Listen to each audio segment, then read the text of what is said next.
우리가 어떤 주제를 가지고 이야기를 풀어갈 때 여러분 주제만 놓고 이야기할 때가 있습니다. 또 주제와 관련해서 필수 사항으로 놓쳐선 안 될 중요한 그 내용의 이야기를 해야 할 때도 있습니다. 지금 신년 특별 새벽기도회 기간인데요. 우리 함께 예배합시다. 예배가 주제입니다. 예배. 이 주제만 가지고도 할 얘기가 너무 많습니다.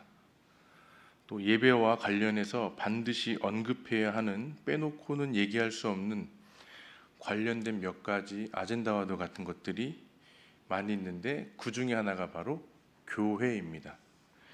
의도한 건 아닌데 지난 수요기도회에서 교회를 주제로 설교했습니다. 하나님께서 자기 피로 교회를 사셨습니다.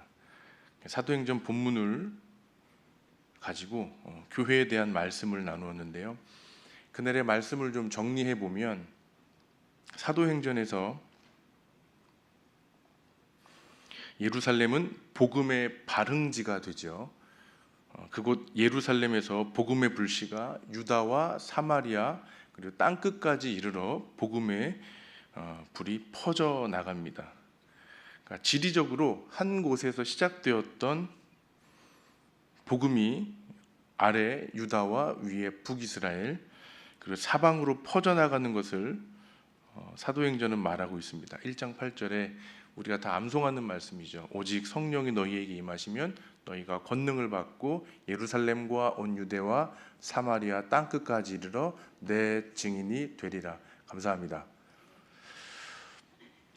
사도행전은 주님을 사랑하는 증인들이 복음을 전하며 헌신하는 이 이야기에서 사람들에게 복음만 전하지 않았습니다.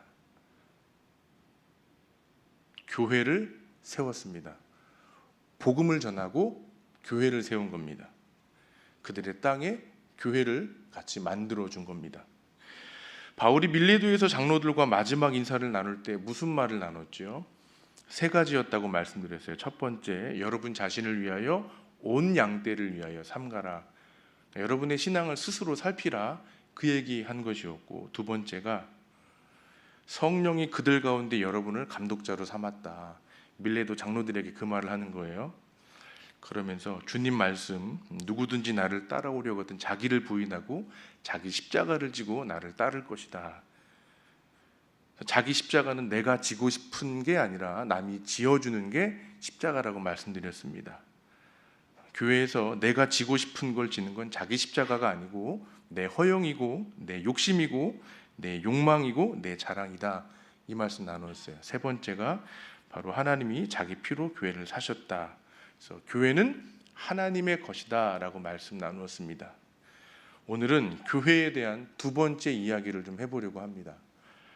여러분, 교회는 계속 탄생되어야 합니다. 아멘 하셔야 되는데, 교회는 계속 탄생되어야 합니다. 믿어지세요? 동의하세요? 교회는 계속해서 만들어져야 되고 탄생되어야 됩니다.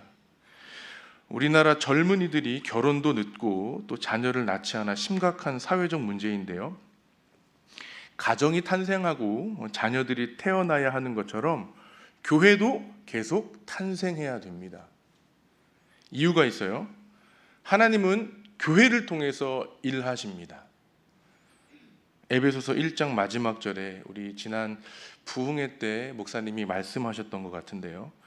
교회는 그의 몸이고 만물 안에서 만물을 충만하게 하시는 이의 충만함이라. 이게 교회라는 거예요. 이 말의 뜻은 이겁니다. 세상은 교회 없이 결코 충만할 수 없다. 교회가 세상을 충만케 한다. 제가 지금 말씀을 왜 이렇게 힘있게 하냐면 우리 권사님이 힘있게 말씀을 전하시라고 기도해 주셨어요. 제가 힘있게 지금 말씀을 전합니다. 종종 상가 건물을 보면 한 건물 안에 교회가 하나, 둘 혹은 세 개까지 있는 걸 보신 적이 있을 거예요. 또 상가가 밀집한 지역에 건물마다 교회가 있는 걸 본 적 있으시죠? 저는 4개까지 봤습니다. 건물이 4개가 있는데 그 상가 안에 교회가 다 이렇게 있는 거예요.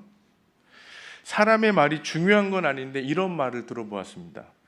교회 위치를 정할 때 옆에 교회가 있으면 좀 떨어진 장소에 하면 좋지 않을까, 그러면서 따가운 시선을 주었던 것 같습니다. 제가 아닙니다. 들은 겁니다. 여러분, 우리 총회에서도 기존의 교회로부터 500m 이상 거리를 두는 원칙이 있었습니다.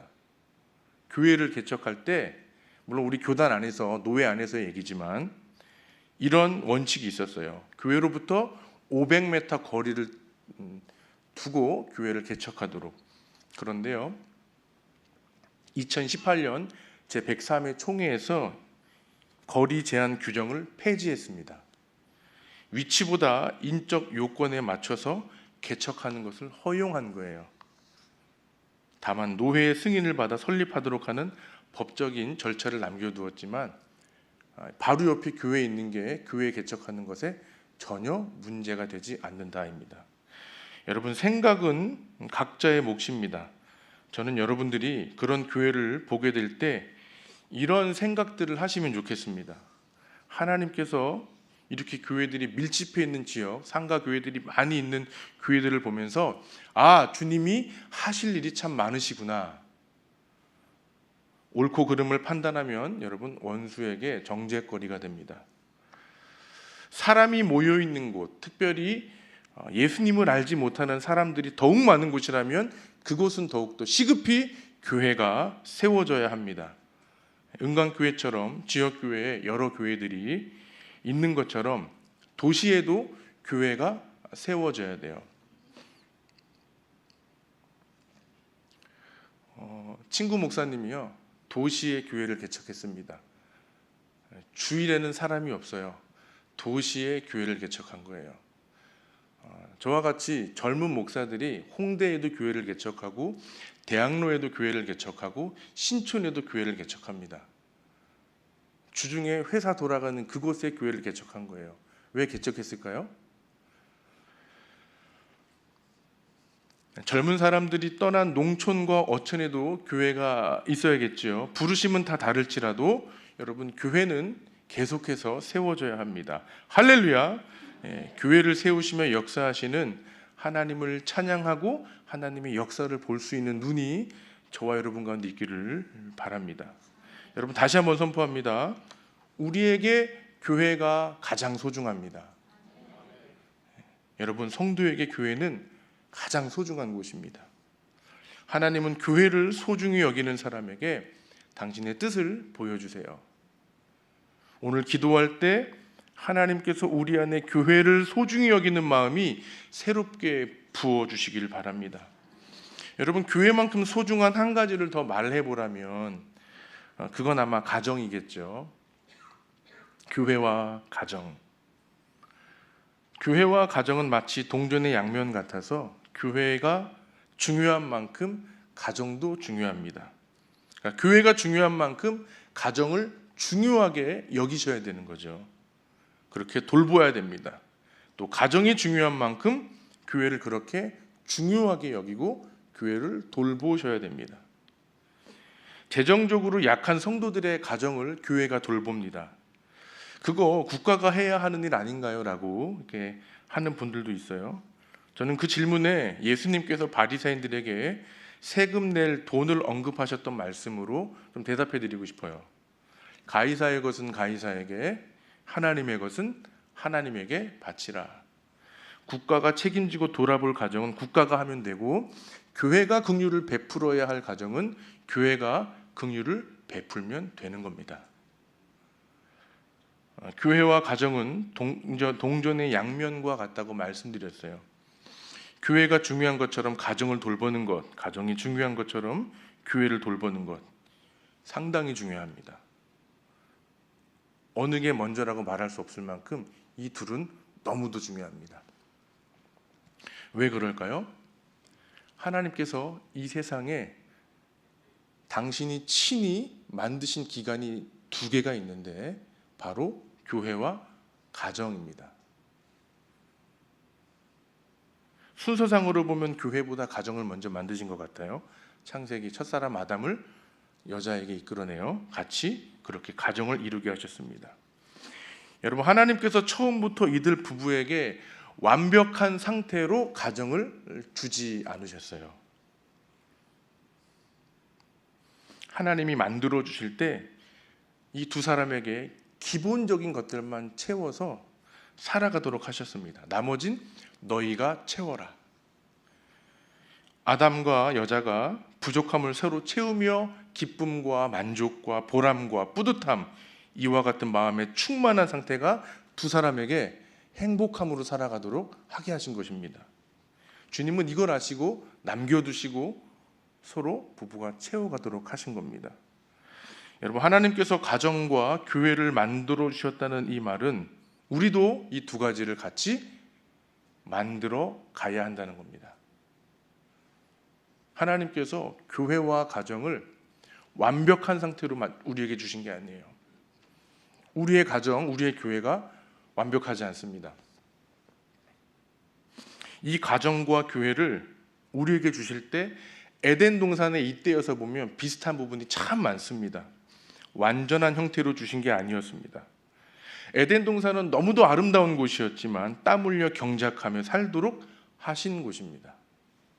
공들이고 가꾸어서 만들어 가도록 에덴 동산을 그렇게 주신 겁니다. 가정과 교회도 마찬가지죠. 그러니까 지구상에 완전한 가정이 없고 완전한 교회가 존재하지 않습니다. 사랑으로 채워가라고 하는 것입니다. 서로의 손과 발이 되어서 부족함을 메꾸어 가도록 하셨습니다. 여러분, 가정 안에 얼마나 많은 상처가 있어요? 우리가 말을 하지 않아서 그렇지 부부 사이에 서로 말하지 않았던 아픈 상처의 말들이 얼마나 많아요. 부부 사이에 숨기고 싶은 그런 부분들이 얼마나 많으세요? 교회는 안 그럴까요? 원수가 우리 교회를 무너뜨리기 위해서 교회 안에 많은 분쟁과 미움과 다툼으로 사람들 마음에 혈기 분노로 충동질합니다. 제게는 따뜻한 추억이 있는 고향 교회와도 같은 두 교회가 있습니다. 한 교회는요, 재개발이 되면서 완전히 공중분해되었습니다. 완전히 없어졌어요. 또 한 교회는 새로 부임한 목사님과 몇몇 성도들 또 장로님들 사이에 분쟁이 일어나서 교회가 완전히 뽀개졌습니다. 둘로 쪼개졌어요.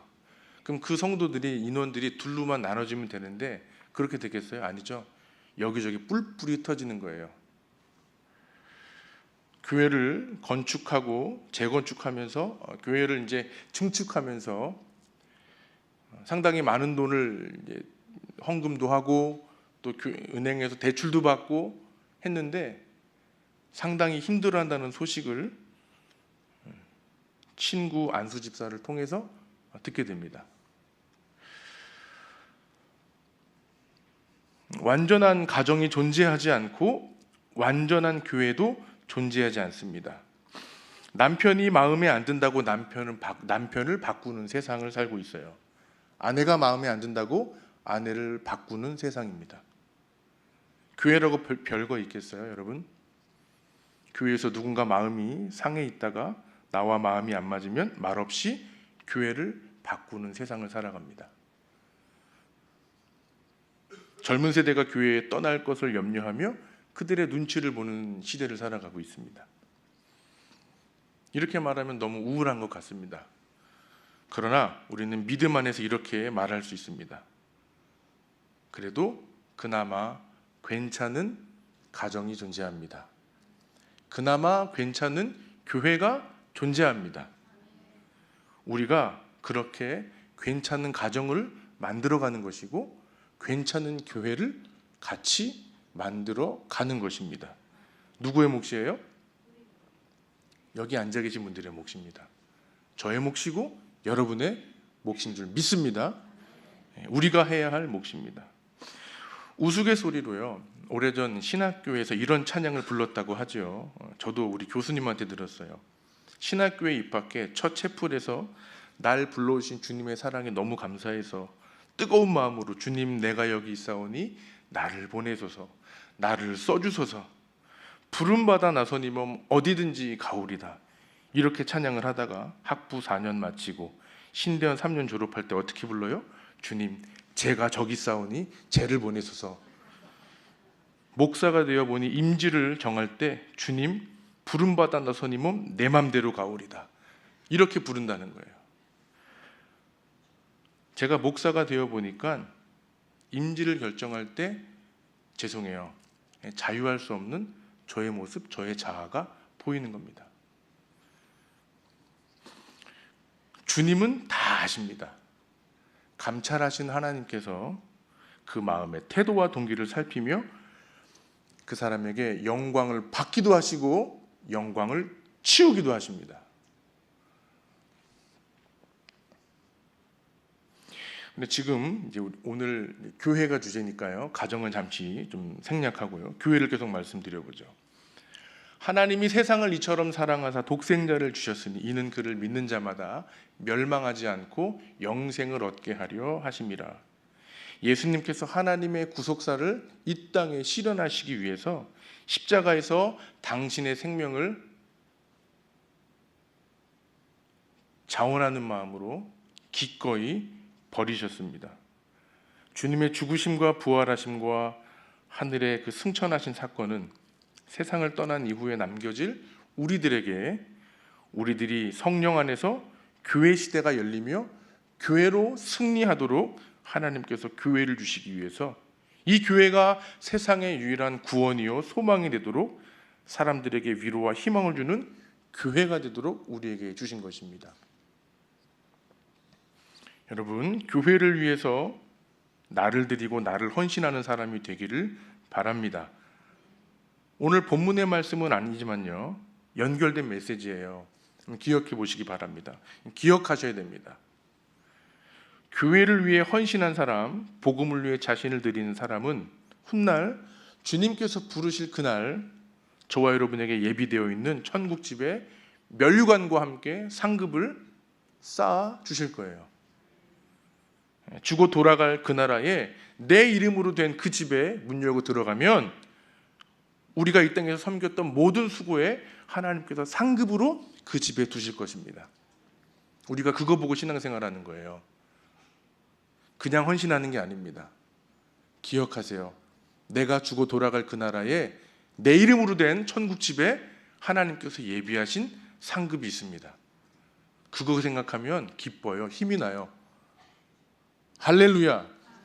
그 믿음 가지고 섬길 수 있는 저와 여러분 되어야 될 줄 믿습니다. 계시록 말씀 보니까 24장로들이요, 그들의 헌신으로 받았던 면류관까지 본인이 24장로들이 자기들이 취하는 게 아니고 이 면류관을 어떻게 해요? 하나님께 다시 돌려드려요. 얼마나 아름다워요? 그렇게 주님을 찬양합니다. 우리도 놀라운 찬양과 경배를 그렇게 드릴 것입니다. 우리는 이 땅에서 상급을 바라보는 겁니다. 내게 주실 상급. 그래서 부지런히 열심히 교회를 섬기셔도 되는 거예요. 할렐루야. 하나님께서 그렇게 섬기는 자의 헌신을 기쁘게 받아주십니다. 이제 서론 끝났어요. 본문 들어가겠습니다. 오늘 본문 11절을 제가 한 절만 읽었는데요, 12장 전체를 보셔야 돼요. 로마서는 크게 두 가지를 이야기합니다. 첫 번째, 1장부터 11장 내용입니다. 구원과 복음은 어떻게 받는가, 그것에 대한 이론 설명을 1장부터 11장까지 전하는 겁니다. 구원과 복음은 뭐로 받아요? 믿음으로 받는다. 1장부터 11장이 그 얘기하는 겁니다. 개신교 신학의 구원에 관한 타협할 수 없는 이신칭이 모든 사람이 죄를 범하였음에 하나님의 영광에 이르지 못하였더니 그러나 우리 하나님의 은혜로 우리는 값없이 의롭다 함을 얻은 자 되었느니라.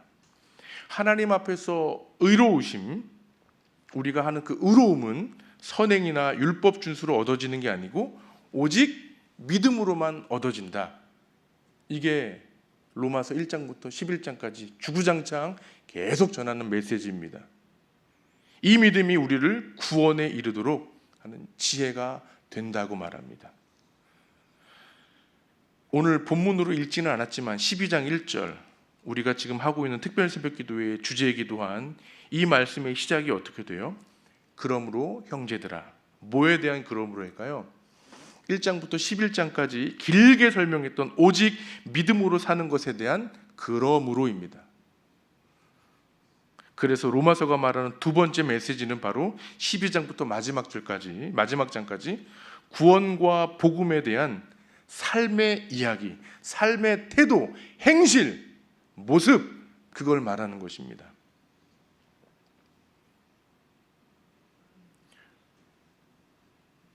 실천의 내용, 복음을 살아내는 말씀, 살아내야 할 사람의 태도, 사람과 사람 사이에 그 실천으로 제일 먼저 할 것을 바로 예배다라고 말하며 12장 1절에 너희가 드릴 영적 예배다라고 말하는 것입니다. 산제물로 영적 예배를 드려라. 이 메시지는 금요일 새벽에 우리 목사님께서 자세히 말씀해 주실 것입니다. 사랑하는 여러분, 우리가 이 믿음과 삶을 검증하고 확인하는 장소가 어딘지 아세요? 바로 교회입니다. 이 교회에서, 장소적인 개념이지만 이곳에서 사람들이 모이면 이곳 공동체에서 우리의 삶의 그 복음으로 살아내는 것, 사랑하는 것, 헌신하는 것, 나타내는 것, 우리 신앙의 모든 눈으로 보여지는 것들이 이곳 장소적인 개념 교회에서 보여지고 나타내셔야 하는 겁니다. 전 이 사실을 알고 상당히 기뻤는데 감동이 안 오세요? 다시 한번 읽어보겠습니다.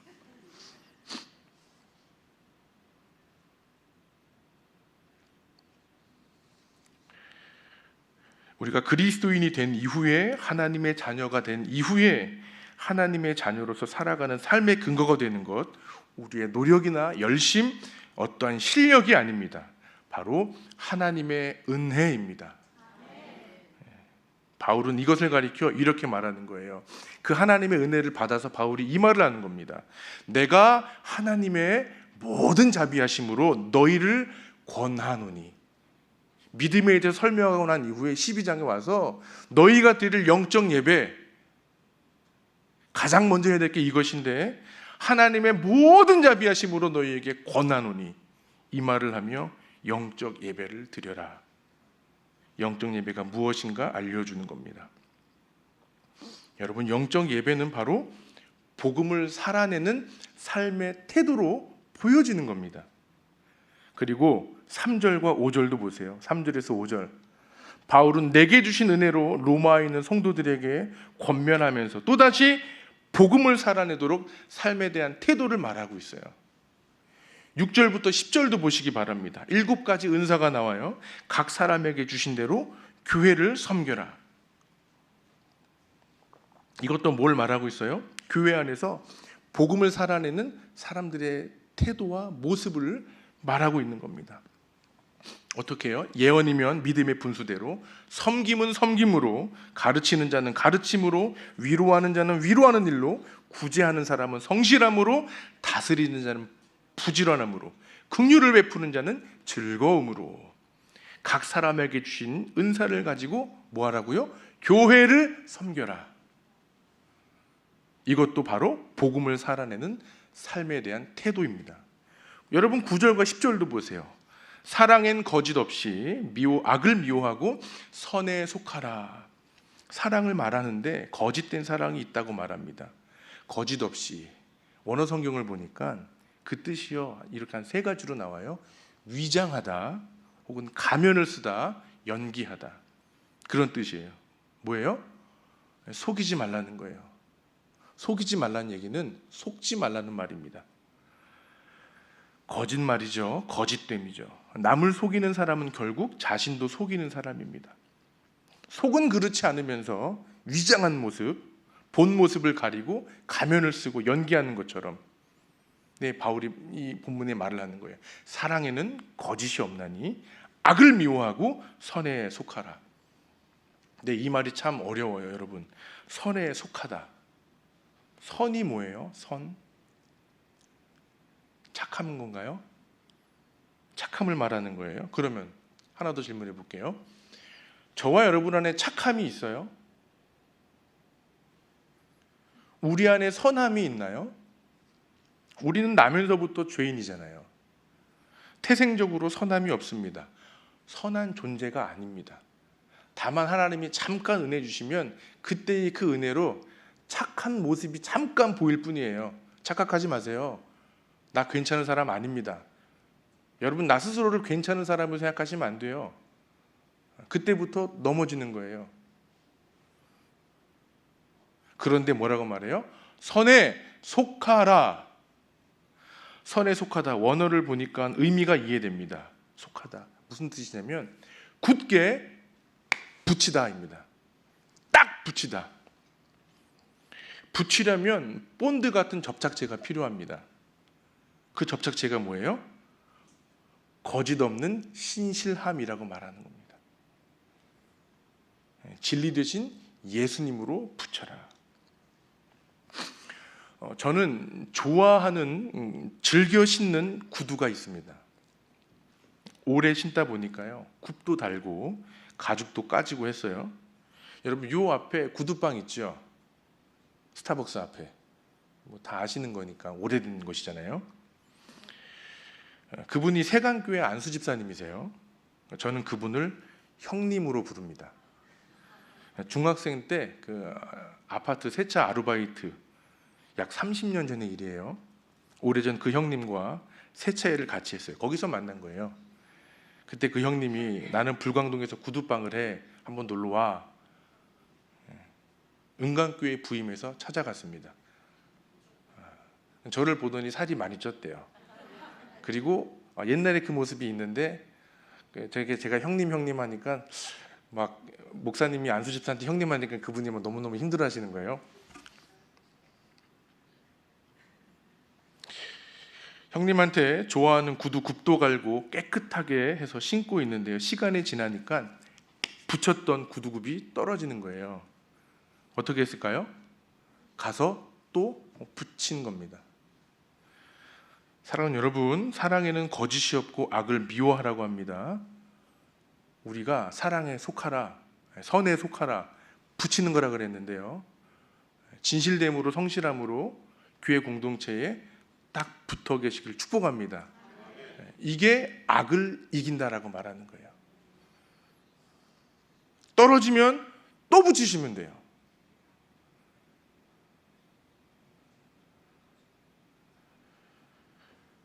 한 번 붙였다고 영원히 붙어 있는 거 아닙니다. 떨어질 겁니다. 또 붙이시면 돼요. 이 말씀도 결국 복음을 살아내라는 말씀입니다. 10절, 형제를 사랑하여 서로 우애하고 존경하기를 먼저 하라. 세 가지가 다 동사예요. 이것도 바로 복음을 살아내고 삶에 대한 태도를 말하는 거죠. 형제를 사랑하고 서로 우애하고 존경하기를 먼저 하라. 복음을 살아내는 삶의 태도잖아요. 11절 오늘 본문 같이 한번 읽어보겠습니다. 시작. 부지런하여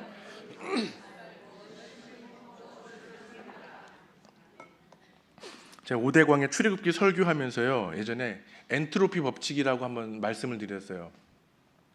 기억이 납니다. 뭐냐면 가만히 있으면 퇴화되는 거예요. 여러분, 모든 에너지는 가만히 두면 무질서의 상태로 돌아간다고요. 이게 엔트로피 법칙이죠.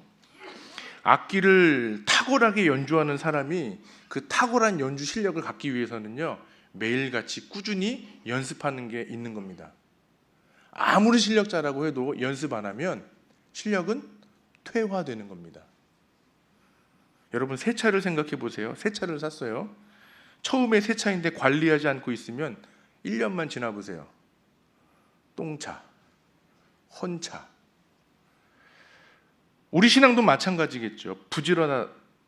부지런하게 열심히 주님을 섬기면서 저 여러분의 신앙이 퇴화되지 않도록 하라고 말씀하시는 겁니다. 왜요? 교회를 잘 섬기기 위해서. 목적은 교회를 잘 섬기기 위해서입니다. 목적을 잘 생각하셔야 돼요. 내가 복받기 위해서 아닙니다. 나를 위해서 아닙니다. 주를 위해서, 교회를 위해서. 여기 본문에는 부지런하여 게으르지 말고 열심을 품고 주를 섬기라. 저는 오늘 본문을 주님을 바꿨어요. 뭐로요? 교회로. 부지런하여 게으르지 말고 열심을 품고 교회를 섬기십시오.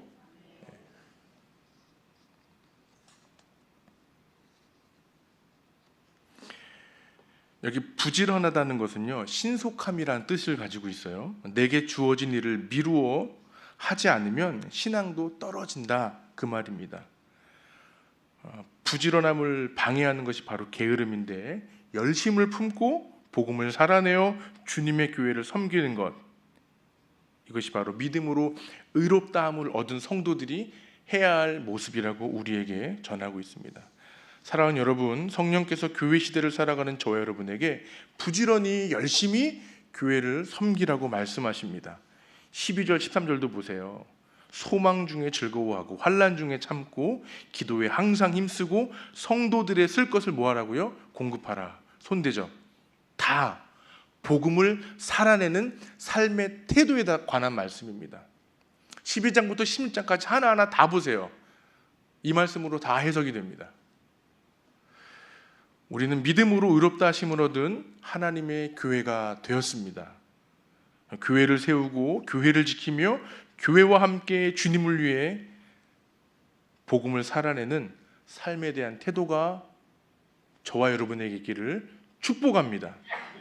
오늘 말씀인 부지런하여 게으르지 말고 열심히 주님을 섬겨라. 여러분, 이것은 단순한 가르침이나 훈계가 아닙니다. 하나님께서 지난 수요 기도 때 전했던 말씀을 좀 이따 설명드려보면, 하나님께서 당신의 피값 주고 산 교회이기 때문에 그렇습니다. 우리가 그 교회가 되었습니다.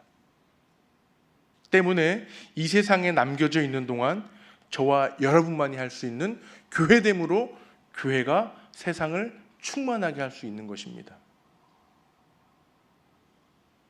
새해가 시작된 2026년, 교회를 중심으로 모든 우선순위를 다시 새롭게 하시길 바랍니다. 교회가 우리에게 가장 중요합니다. 아멘. 교회가 가장 중요합니다.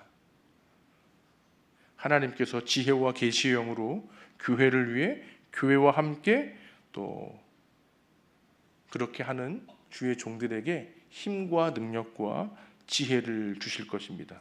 우리는 그 힘으로 올 한 해도 승리할 것입니다.